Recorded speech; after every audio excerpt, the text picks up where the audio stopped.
కొన్ని నియోజకవర్గాలలో వైసీపీ ఇన్ఛార్జీలు క్రియాశీలకంగా లేరు. కొందరు పార్ట్ టైం పాలిటిక్స్ చేస్తున్నారు. దీంతో కేడర్ డీలా పడుతోంది. బాపట్ల జిల్లాలోని ఓ ఇన్ఛార్జ్ వృత్తి వైద్యం, ప్రవృత్తి పాలిటిక్స్. దీంతో ఆ నేత పార్టీకి ఎక్కువ సమయం కేటాయించడం లేదన్న వాదనలు ఉన్నాయి. ఇన్ఛార్జిని మార్చాలని కేడర్ నుంచి డిమాండ్స్ వస్తున్నా పార్టీ నాయకత్వం లైట్ తీసుకోవడానికి కారణమేంటి? పార్ట్ టైం పాలిటిక్స్ చేస్తున్న ఆ నేత ఎవరు? వైసీపీ ఆవిర్భావం తర్వాత అక్కడ ఖాతా ఎందుకు తెరవలేకపోయింది? టీడీపీ నుంచి హ్యాట్రిక్ సాధించిన ఎమ్మెల్యే ఎవరు? ఇంతకీ ఏదా నియోజకవర్గం?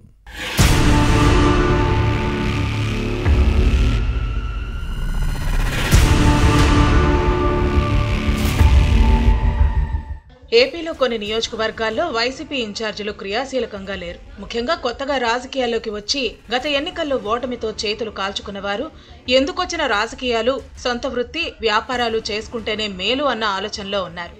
ఇప్పట్లో కూటమిని ఢీకొట్టలేవన్న భావన ఫ్యాన్ పార్టీ సమన్వయకర్తల్లో కనిపిస్తోంది. బాపట్ల జిల్లా రేపలలో ఇదే పరిస్థితి ఉంది. పార్టీ ఇన్ఛార్జి ఈ ఊరి గణేష్ యాక్టివ్గా లేరు. దీంతో ఇక్కడ వైసీపీ పరిస్థితి దయనీయంగా మారింది. పార్టీని నడిపే సరైన నేత లేకపోవడంతో కార్యకర్తలు డీలా పడ్డారు.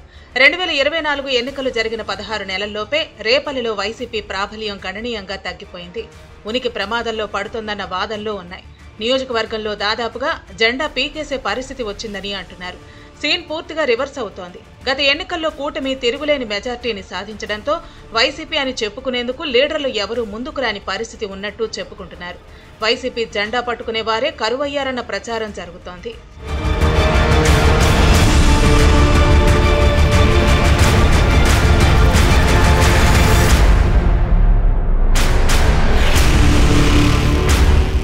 రేపల్లిలో టీడీపీ వరుస విజయాలతో ఫ్యాన్ పార్టీ కేడర్ అయోమయంలో పడింది. అధికార టీడీపీని ఢీకొట్టే బలమైన నేత కోసం వైసీపీ నాయకత్వం అన్వేషిస్తోంది. దమ్మున్న లీడరుంటే తెలుగుదేశంని ఎదుర్కోవటం పెద్ద సమస్య కాదని కేడర్ భావిస్తోంది. కానీ సత్తా ఉన్న నేతలు ఎవరన్నదే ఇప్పుడు అసలు సమస్య. రేపల్లిలో 2004, 2009లో మోపిదేవి వెంకటరమణ కాంగ్రెస్ ఎమ్మెల్యేగా విజయం సాధించారు. అప్పట్లో మంత్రిగా పనిచేశారు.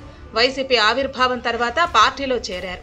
2014, 2019 ఎన్నికల్లో రేపల్లి నుంచి ఫ్యాన్ పార్టీ అభ్యర్థిగా పోటీ చేసిన మోపిదేవి సైకిల్ పార్టీ నేత అనగాని సత్యప్రసాద్ చేతిలో ఓడిపోయారు.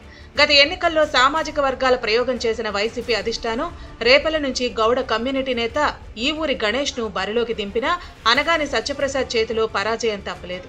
హ్యాట్రిక్ సాధించిన ఈ నేత కూటమి ప్రభుత్వంలో రెవెన్యూ శాఖ మంత్రిగా బాధ్యతలు నిర్వహిస్తున్నారు.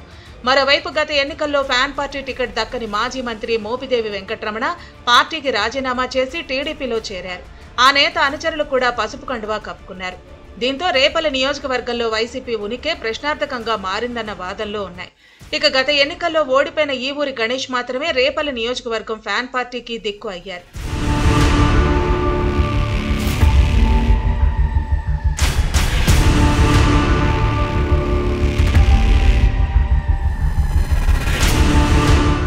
ప్రస్తుతం రేపల్లి నియోజకవర్గ వైసీపీ ఇన్ఛార్జిగా కొనసాగుతున్న గణేష్ వృత్తి వైద్యం, ప్రవృత్తి రాజకీయం.